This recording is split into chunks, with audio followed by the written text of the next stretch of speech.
Virtual water কি?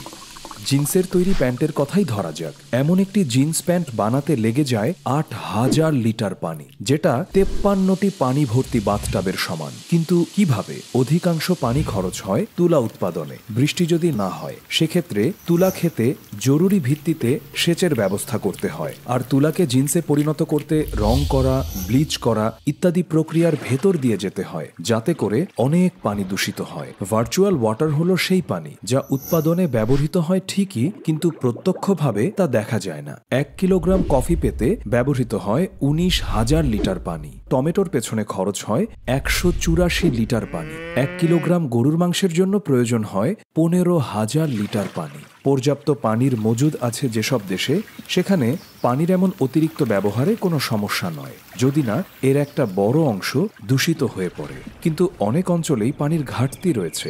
Aral সাগরে পানির উচ্চতা ১৮ মিটার কমে গেছে শুধু তুলা খেতে সেচ কার্যের ফলে।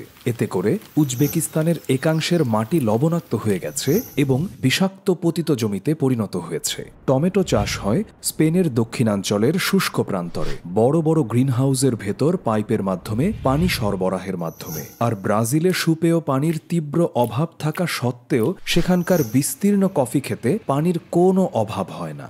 লাতিন আমেরিকার দেশটির অন্যতম প্রধান রপ্তানি পণ্য হচ্ছে কফি। ইউরোপিয়ানরা আমদানি করে এমন সব পানি খেকো এসব পণ্যদ্রব্য, তার সাথে আমদানি করে এগুলো প্রস্তুত করতে ব্যবহৃত ভার্চুয়াল ওয়াটারকেও। এসব দিক বিবেচনায় নিলে দেখা যায় জার্মানিতে বসবাসকারী একজন মানুষ প্রতিদিন ৩,৯০০ লিটার পানি ব্যবহার করে। তবে রান্না, গোসল, কাপড় ধোয়ার কাজে ব্যবহৃত পানির পরিমাণ আসলেই খুবই কম। সিংহভাগই হচ্ছে ভার্চুয়াল ওয়াটার, যা কিনা লুকিয়ে আছে আমাদের ব্যবহৃত নিত্যপণ্যের মাঝে।